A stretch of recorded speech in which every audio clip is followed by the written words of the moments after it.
Rostov-on-Don, Russia, October 1982. A special task force is desperately searching for a serial killer. The investigation had begun 4 months earlier when the body of a 13-year-old girl was found in a desolate patch of forest. She had been stabbed repeatedly. Her eyes had been gouged out. There's a Russian superstition that the last sight that a murder victim sees is somehow imprinted on the surface of the eye. Soon, 2 more bodies with similar wounds were discovered. All 3 had been sexually assaulted. All the bodies were found in the woods near the railway tracks in the Oktябrьsky and Shakhty districts. At first, the brutal and ritualistic nature of the killings led police to suspect a satanic cult was at work, or a group harvesting organs to sell for transplant. Police also wondered if a gang of boys from a local home for the mentally handicapped might be responsible. They dubbed the investigation the Case of Fools. None of these theories panned out.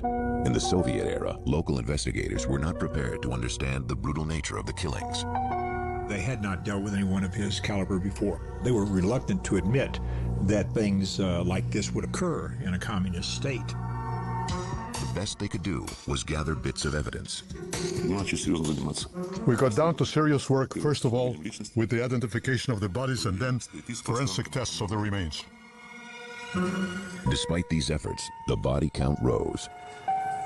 By 1984, we had found 23 bodies. Some of the bodies were still fresh, which gave us a broader picture of the injuries and the killer's behavior at the site of crime. Many of the victims were young girls and boys who had been discovered in the wooded areas around Rostov. All had been mutilated. When they found some of the victims, you could still see the reflection of horror in their eyes. It was very hard to look at because many were just children. There were cut abdomens, amputated breasts. It was horrible to see. And in many cases, it was clear that those body parts had been removed by the teeth of the killer. A lot of the bodies were found near transportation points, bus stations, train stations in particular, which indicated that the killer, whoever he was somebody who used the Soviet transportation system extensively. Despite clear evidence that a serial killer was on the loose, Soviet police and the Communist Party-controlled media refused to release any information. In the absence of real facts, rumors spread throughout the region.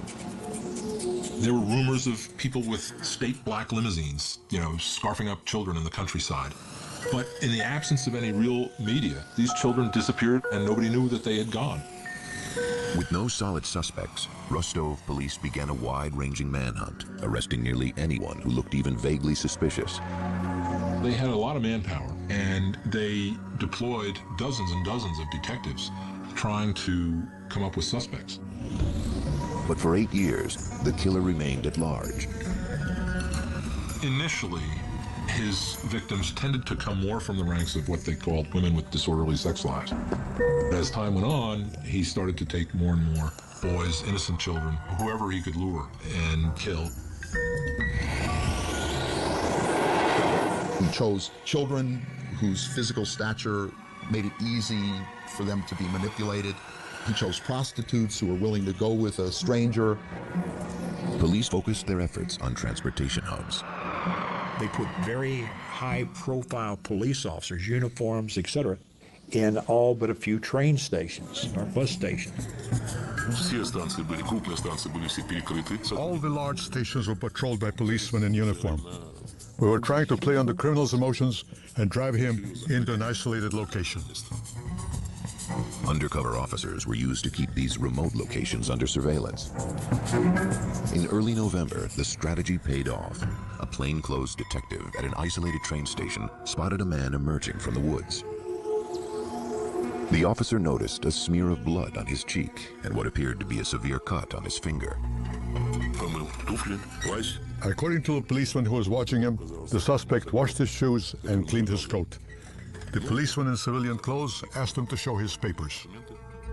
He identified himself as Andrei Chikatilo, a 54-year-old grandfather and loyal Communist Party member. The detective did not have enough reason to hold Chikatilo. He did, however, file a report on the incident. 24 hours later, a passerby discovered a girl's body in the same woods. It happened the next day after Chikatilo had been stopped on the platform. The body had all the typical injuries on it. The chief of police immediately demanded the files of any suspicious individuals who were registered in the last 24 hours.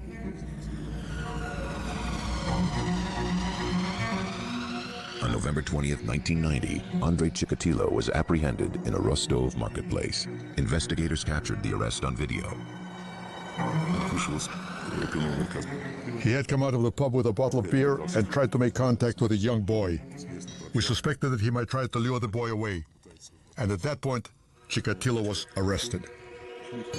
By now, Chikatilo was suspected of committing more than 30 murders, but the police had no eyewitness and few real clues. Detectives desperately needed proof of his guilt. They needed a confession. They wanted to get the confession. If you read Crime and Punishment by Dostoevsky, I think that you'll see that the confession is a very powerful symbol and very powerful element in Russian culture. Soon, Andrei Chikatilo would reveal the gruesome details of his 12-year run as a sexual predator. It was a tale that would shock a nation. In the annals of crime, Andrei Chikatilo is undoubtedly one of the most sadistic killers ever to live. And he got away with murder for more than 12 years.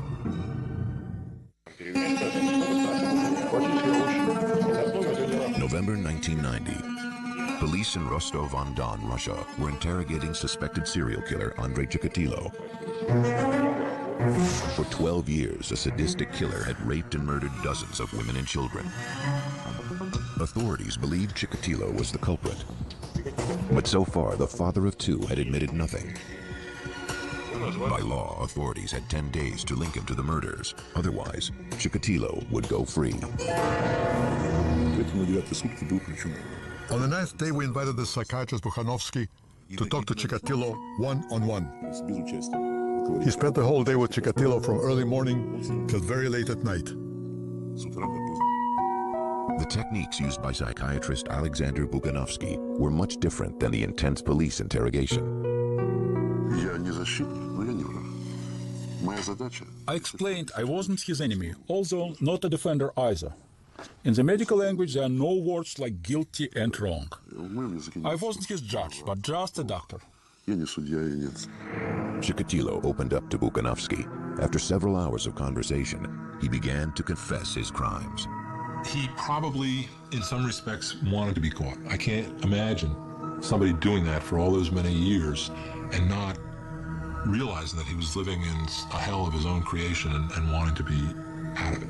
He took even a kind of smarmy, perverse pride in demonstrating his various techniques, which he did in the KGB gymnasium, where little dummies were used to represent the victims. Not only did Chikatilo admit to the 36 murders of which police were aware, he also described 17 more that they hadn't tied to him.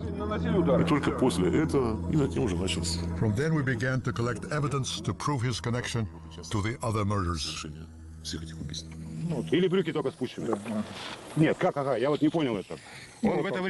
Chikatilo was more than willing to show how he disarmed people, how he tricked them, how he tied up the boys, how he inflicted the knife wounds, and how he even had sexual relations with his victims, either in the stage of near death or after death. What we do know about the serial killer is when you start to talk with them, they hold everything together. Then they begin to disintegrate, and they begin to be able to share bits, pieces, odds and ends of murders. On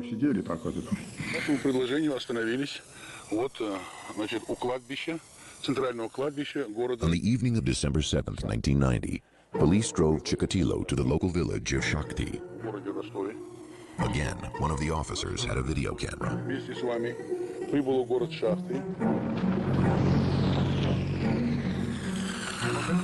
Walking between the gravestones of a small public cemetery, Chikatilo brought them to the site of a shallow, unmarked grave. Police dug until finally a child sneaker emerged through the earth. Chikatilo watched casually, detached from the proceedings. But these horrors would shock the Soviet nation. What could have created this brutal killer? How could he have killed so many for so long? What would cause a person to slip over that line and become a serial offender of any kind?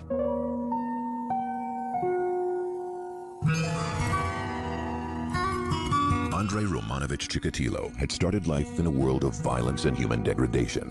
He was born in 1936 in the Ukrainian village of Yablachnoye. Joseph Stalin ruled the Soviet Union with an iron fist, and famines devastated the Ukrainian people. There were serious food shortages in Ukraine, partly as a result of the devastation of the war, and partly as a result of the agricultural policies of the Stalin-era Soviet Union. Under the banner of collectivism, Stalin forced peasant farmers to deliver their entire crops to the state for nationwide distribution. In the Ukraine itself, however, people were starving. There was outbreaks of mass cannibalism in Russia that were caused simply by hunger. Reports of cannibalism became so frequent, they developed into a kind of folklore. A typical family cannibalism story. My aunt was arrested because she had somebody over for a meal, and there were fingertips floating in the soup.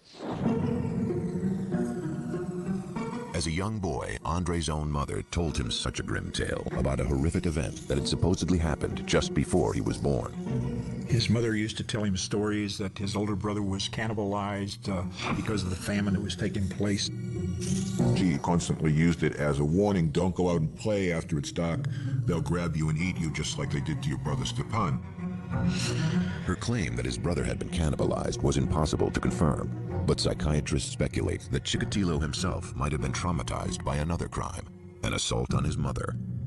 His sister was born in 1943 during a time when the Germans were occupying a large part of Ukraine where he lived, and his father was supposedly in the Red Army at the time. It's hard to imagine how the father could have gotten back to the family home to impregnate the mother, and they had a one-room home. So it's quite possible that he saw a German soldier rape his mother. Also devastating in the eyes of 13-year-old Andrei was the fate of his father, taken prisoner by the Nazis. When Chikatilo's father finally returned home in 1949, he was suffering from tuberculosis. Rather than being rewarded for his war service, he was branded a traitor to the Soviet government. You either died in battle or you triumphed, and there was no third way that was honorable. Stalin's paranoia was such that soldiers who were captured by the Germans and held captive were considered suspect. Although the Communist Party made Andrei's father an outcast, Andrei's own devotion to the state was such that as a young teen, he became an active member of the Communist Youth League.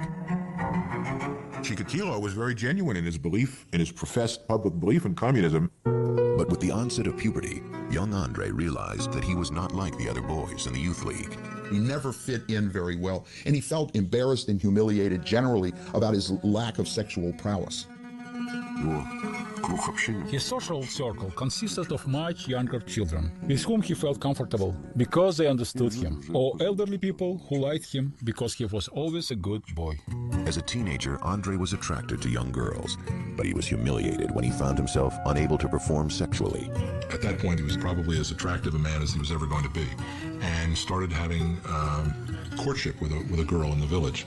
And his impotence destroyed that relationship. It became a subject of gossip in the village. It was yet another insult to Chikatilo's fragile self-image, and a discovery that would torment him all of his life. By 1955, Andrei Chikatilo was desperate to escape Ukraine and memories of a miserable youth. By his late teens, Andrei knew that he was sexually inadequate. To compensate, Chikatilo decided to better himself in other ways. He set his sights on the prestigious Moscow University, hoping to earn a law degree. But he failed the entrance exam. Disappointed, he entered a vocational school.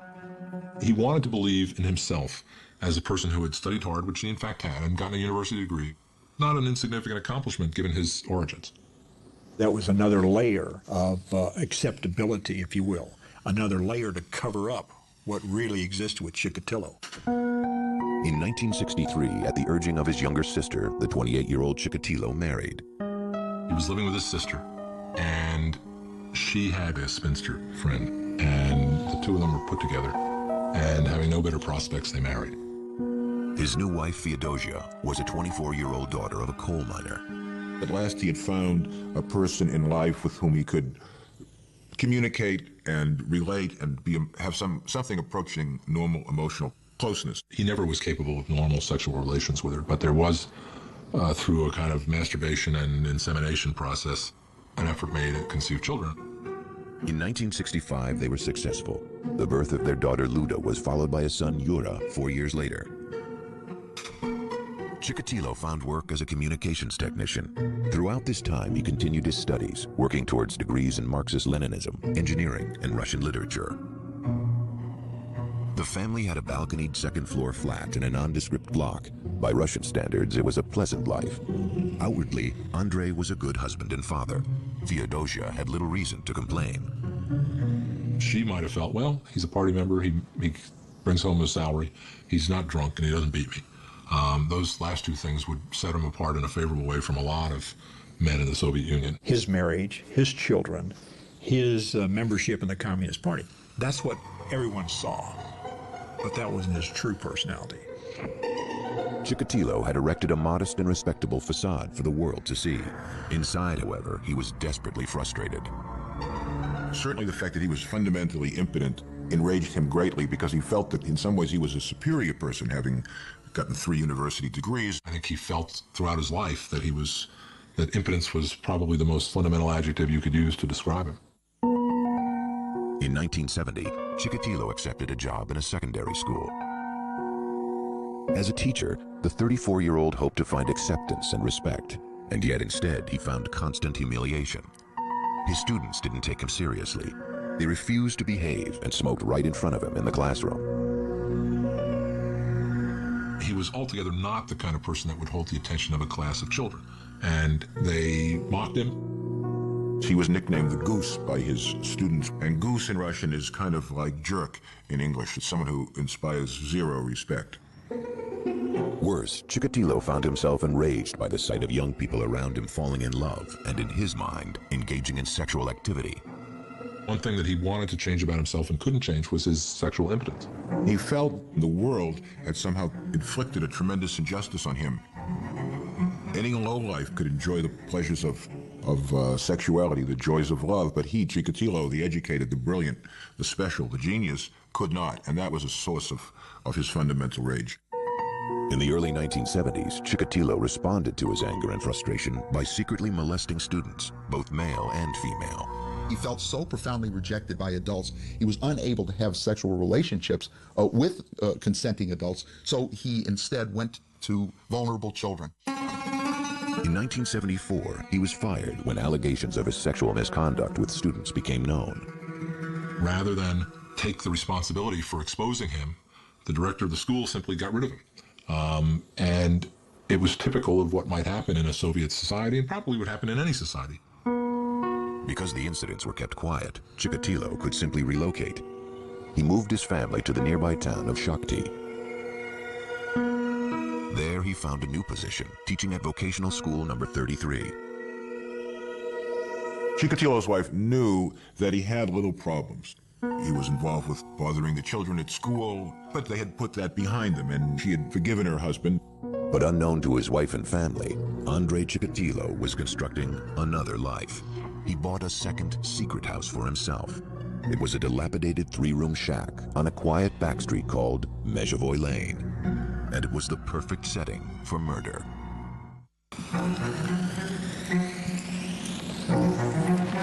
In Shakhty, Russia, Andrei Chikatilo seemed to be a devoted family man. His inner life, however, was filled with dark and murderous desires. In 1978, he began to turn these feelings into action.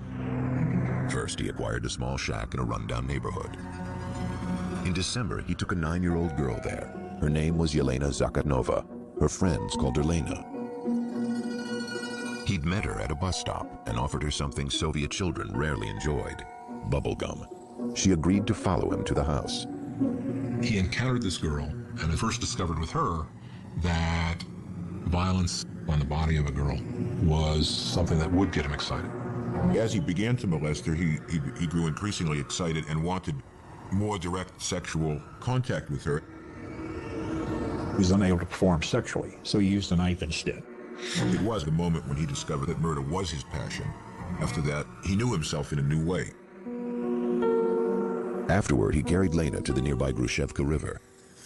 He set her body in the water, then tossed her school bag after her. She was found 2 days later.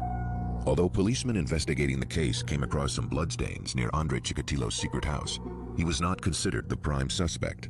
The problem is, from the point of view of the police, that he had no criminal record. He was a party member. He had a wife. He had children. He did not fall into any of the categories that they were used to looking for criminals in. Rather than focusing on Chikatilo, police found someone they deemed a more appropriate suspect, a local man who had spent time in prison for rape. He was later convicted and executed. Having killed for pleasure, Andrei Chikatilo was now able to erase the sense of impotence he'd felt all his life. He had gained a piece of self-knowledge that he could never shake, which was that what turned him on was powerlessness and ultimately the murder of another person. Still, coming so close to being caught had frightened Chikatilo. For the next 2 years, he went to work, spent time with his wife and children, read the papers, and waited. He quit teaching to become a supply supervisor, or tolkach, a position unique to the dysfunctional Soviet economic system, where contracts for raw materials often went unfulfilled. The job of a tolkach was to go around to the various enterprises and try to get them to send the cement or send the rubber or send the steel or whatever it was that was necessary. It was normal for him to go on the road for several days to visit the supplying enterprises for his own enterprises and be gone without any supervision. It was not a particularly prestigious job for a man of Chikatilo's education. He traveled by train to various factories, trying to maintain the image of a dutiful Soviet citizen. He does have a struggle. I don't think he just gives himself over to, I am evil, personified. I think he says, what I'm thinking, what I'm wanting to do is not healthy, it's not good. In the case of someone like Chikatilo, the brilliance and the strength of the person was in this iron discipline of keeping the two halves of his personality utterly separate. For over 2 years, Chikatilo managed to keep his murderous rage under control. But finally, the dark side of his personality resurfaced. On September 3rd, 1981, while passing a library in Rostov-on-Don, Chikatilo spotted 17-year-old Larissa Chichenko. She agreed to take a walk with him along the Don River. Instead, he steered her into the woods. Again, Chikatilo was unable to perform sexually, but he remembered what had satisfied him 2 years earlier in the secret house on Mezhevoy Lane. He would attempt to have normal sex with the woman. He would inevitably fail. That would release the great rage that lived and lurked inside of Chikatilo. Sex was the vehicle, but the basic need was to feel a sense of power over his victims. Chikatilo killed with even more brutality than before. He stabbed his victim repeatedly, then savagely bit her. He was really getting even. He was angry with humanity, but especially with women. He was seeking revenge, and he was getting revenge against the people who rejected him the most. With this second murder, the veneer of Chikatilo's normal life shattered. A pathology spawned by years of frustration took over. Chikatilo became a serial killer. He was a man who was impotent. What does the word impotent mean? It means literally without power.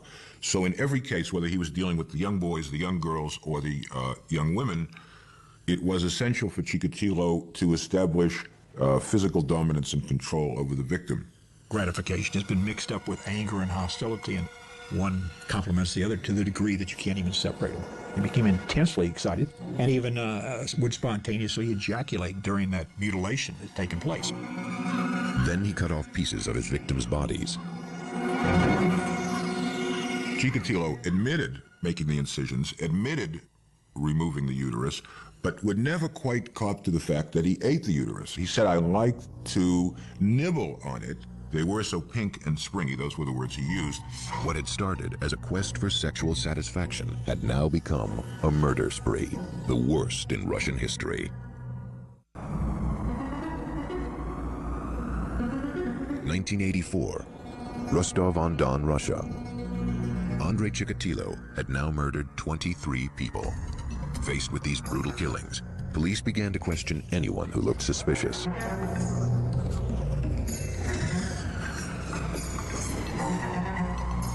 On September 13th, 2 Rostov detectives spotted a 6-foot-tall man wearing a black fur cap. He was trying to make conversation with a young girl. It was decided not to detain him on the spot, but follow up and see what he was going to do. The officers tailed the suspect as he approached one young woman after another. Eventually, they observed him fondling a prostitute in a deserted station. This act of public lewdness was enough for detectives to arrest the man. He identified himself as Andrei Chikatilo. He was carrying a small leather case. He had a briefcase, and in the briefcase was Vaseline, ropes, and knives. Well, that sounds to me like what we refer to as a kill kit. But after questioning Chikatilo, investigators discovered that he was a devoted family man and a loyal Communist Party member. He was eventually released. They were looking for a young killer who had a criminal record, who might have been known as a sexual pervert in his community. He had gray hair, thick glasses. He was tall and skinny with a little pouch of a belly. He seemed to be just another face in the crowd of people that you would see in a provincial Soviet city. In addition, police laboratories mishandled a blood test that could have tied Chikatilo to the crimes. Well, the Russian police were, first of all, technologically in the Stone Age, and in terms of organization were on that level as well. So typically blood and sperm samples would get lost. That in itself was an example of the failures of Soviet science and of Soviet production capabilities. Chikatilo was free to kill again.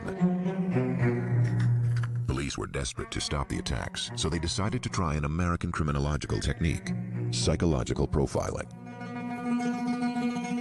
Psychiatrist Alexander Bukanovsky was recruited to create a psychological portrait of the killer. Preparing the criminal's profile took several months of hard work.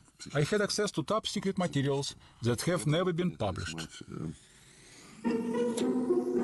By analyzing this evidence, Bukanovsky painted an intriguing description of the killer. Bukanovsky said that the criminal was unsociable, that he was very ill. He stressed sexual perversions. He said the criminal could either be living on his own or with a wife, but he didn't have a sexual relationship with her.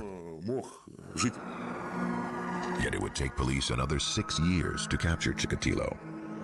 A lot of the factors that caused the demise of the Soviet Union were also at work in the Chikatilo case and enabled him to kill as long as he did and as many people as he did without being caught. Finally, on November 20th, 1990, after a 12-year killing spree and 52 victims, Andrei Chikatilo was arrested. Dr. Bukanovsky's profile would prove chillingly accurate. In his confessions, he says he enjoyed their cries, he enjoyed the blood, and he enjoyed their pain. Well, he's obviously a sexual sadist. What the serial murderer learns with the act of his first murder is that he can be in control. Because until this time, they've basically been the scattered pieces of an individual that has never made them feel that they are in charge. The most serious motivating force for a lot of people, if not all people, is sex. The desire to procreate, the desire to be a sexual being. And in his case, it was just a totally frustrated, humiliating failure that he struggled with all of his life. Spring 1992. Andrei Chikatilo, 56-year-old grandfather and loyal party member, stood accused of a string of gruesome and brutal murders. The Soviet Union had collapsed, becoming the Commonwealth of Independent States. Chikatilo's trial promised to be the first great spectacle of the post-Soviet era. The Russian people reacted with grim fascination. Once Chikatilo's case became more or less public knowledge, the local people were hideously aware that a serial killer was in their midst, and nothing spreads faster in Russia than rumor. And soon, Chikatilo would be given a nickname befitting his murderous deeds: the Butcher of Rostov.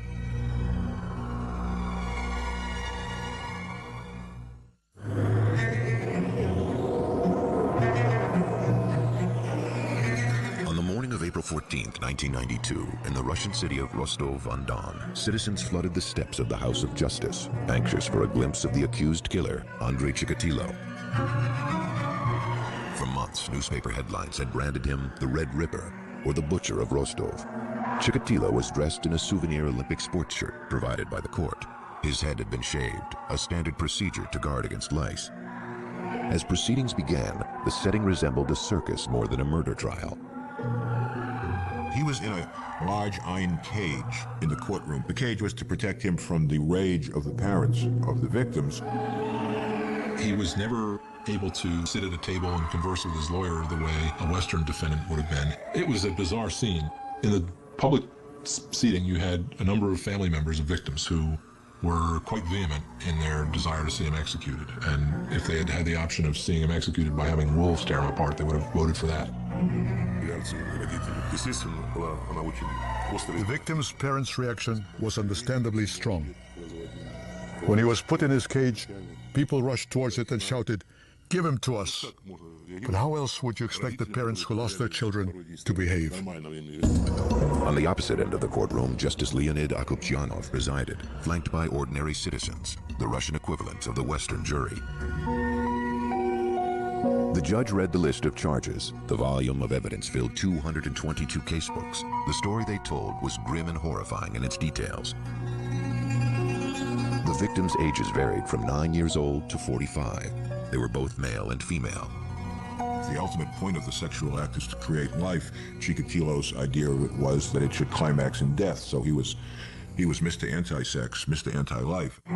It took 2 days for the judge to read through his list of indictments. On April 16th, the defendant was allowed an opportunity to address the court. Families of Chikatilo's victims screamed insults. Some fainted. In a rambling 2-hour statement, Chikatilo described himself as a man robbed of his genitals.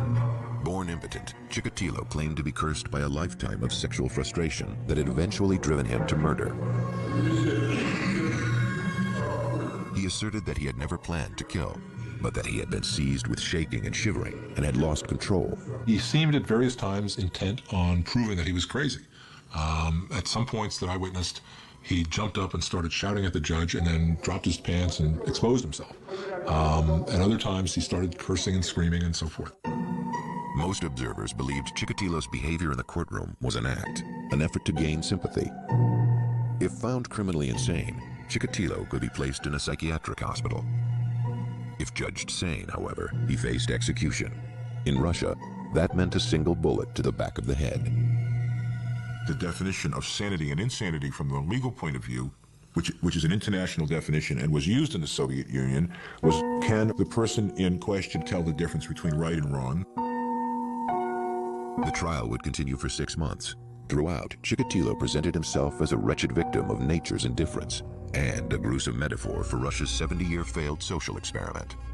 When he was defending himself, he blamed Stalin, he blamed his parents, he blamed the cannibalism of the famine, he blamed the Communist Party, and he even blamed his own blood type.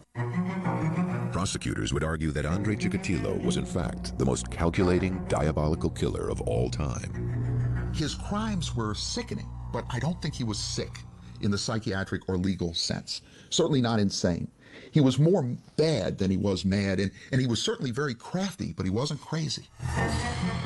October 14th, 1992 would signify the day of reckoning for serial murderer Andrei Chikatilo. It had taken nearly 2 months for Judge Leonid Akopjanov to write his final verdict. Everybody knew he was going to be convicted. Everybody knew what the sentence was going to be. But there was, I guess, some value in going through the ritual.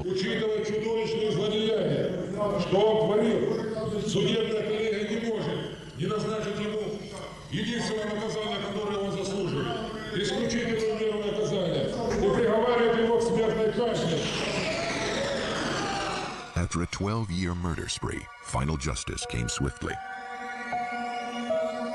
On February 15th, 1994, Andrei Chikatilo was escorted through the halls of Rostov prison and led to a private cell. There he was executed by a single shot behind the right ear. In the aftermath of his execution, writers, reporters, and victims' families attempted to find some trace of humanity in Andrei Chikatilo. But in many ways, this man, who committed extraordinarily cruel crimes, remains an enigma. He spoke himself of some of his motivations, and yet, when you hear any single explanation, it never rings with sufficient truth to explain the hideous crimes that this man committed. Having seen the dead bodies of so many victims, it may have seemed natural for me to hate him. And that is what I felt until Chikatilo was finally captured. At that point, I realized that Chikatilo wasn't in control of what he was doing. He was a very sick person, acting against his will.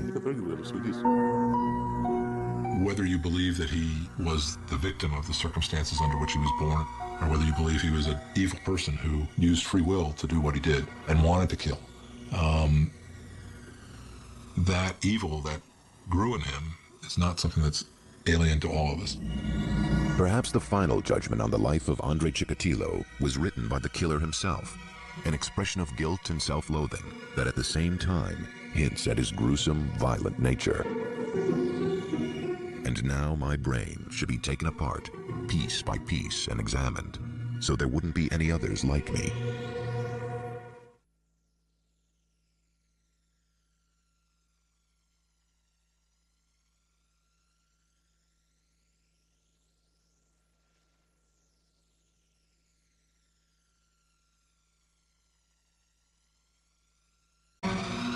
On November 20th, 1990, Andrei Chikatilo was apprehended in a Rostov marketplace. Investigators captured the arrest on video.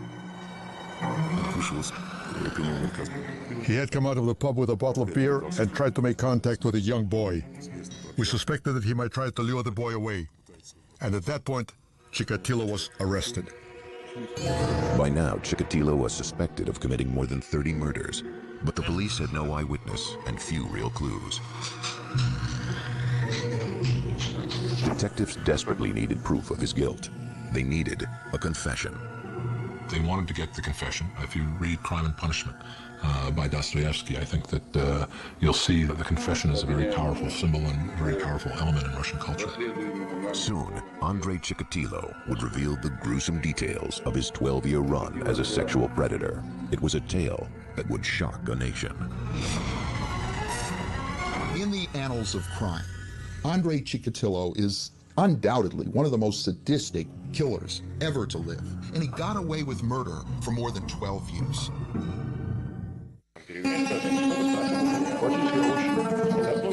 November 1990. Police in Rostov-on-Don, Russia, were interrogating suspected serial killer Andrei Chikatilo. For 12 years, a sadistic killer had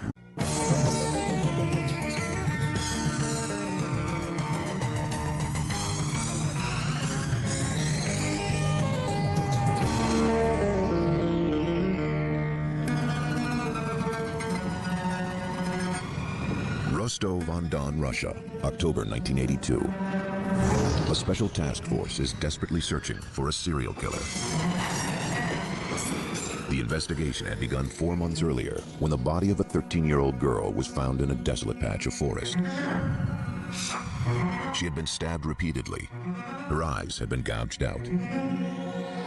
There's a Russian superstition that the last sight that a murder victim sees is somehow imprinted on the surface of the eye. Soon, 2 more bodies with similar wounds were discovered. All 3 had been sexually assaulted. All the bodies were found in the woods near the railway tracks in the Oktябrьsky and Shakhty districts. At first, the brutal and ritualistic nature of the killings led police to suspect a satanic cult was at work, or a group harvesting organs to sell for transplant. Police also wondered if a gang of boys from a local home for the mentally handicapped might be responsible. They dubbed the investigation the Case of Fools. None of these theories panned out. In the Soviet era, local investigators were not prepared to understand the brutal nature of the killings. The had not dealt with anyone of his caliber before. They were reluctant to admit that things like this would occur in a communist state. The best they could do was gather bits of evidence. We got down to serious work, first of all, with the identification of the bodies and then forensic tests of the remains. Despite these efforts, the body count rose. By 1984, we had found 23 bodies. Some of the bodies were still fresh, which gave us a broader picture of the injuries and the killer's behavior at the site of crime. Many of the victims were young girls and boys who had been discovered in the wooded areas around Rostov. All had been mutilated. When they found some of the victims, you could still see the reflection of horror in their eyes. It was very hard to look at because many were just children. There were cut abdomens, amputated breasts. It was horrible to see. And in many cases, it was clear that those body parts had been removed by the teeth of the killer. A lot of the bodies were found near transportation points, bus stations, Police officers, uniforms, etc., in all but a few train stations or bus stations. All the large stations were patrolled by policemen in uniform. We were trying to play on the criminal's emotions and drive him into an isolated location. Undercover officers were used to keep these remote locations under surveillance. In early November, the strategy paid off. A plainclothes detective at an isolated train station spotted a man emerging from the woods. The officer noticed a smear of blood on his cheek and what appeared to be a severe cut on his finger. According to the policeman who was watching him, the suspect washed his shoes and cleaned his coat. The policeman in civilian clothes asked him to show his papers. He identified himself as Andrei Chikatilo, a 54-year-old grandfather and loyal Communist Party member. The detective did not have enough reason to hold Chikatilo. He did, however, file a report on the incident. 24 hours later, a passerby discovered a girl's body in the same woods. It happened the next day after Chikatilo had been stopped on the platform. The body had all the typical injuries on it. The chief of police immediately demanded the files of any suspicious individuals who were registered in the last 24 hours. train stations in particular, which indicated that the killer, whoever he was somebody who used the Soviet transportation system extensively. Despite clear evidence that a serial killer was on the loose, Soviet police and the Communist Party-controlled media refused to release any information. In the absence of real facts, rumors spread throughout the region. There were rumors of people with state black limousines, scarfing up children in the countryside. But in the absence of any real media, these children disappeared and nobody knew that they had gone. With no solid suspects, Rostov police began a wide-ranging manhunt, arresting nearly anyone who looked even vaguely suspicious. They had a lot of manpower, and they deployed dozens and dozens of detectives trying to come up with suspects. But for 8 years, the killer remained at large. Initially, his victims tended to come more from the ranks of what they called women with disorderly sex lives. As time went on, he started to take more and more boys, innocent children, whoever he could lure and kill. He chose children whose physical stature made it easy for them to be manipulated. He chose prostitutes who were willing to go with a stranger. Police focused their efforts on transportation hubs. They put very high-profile police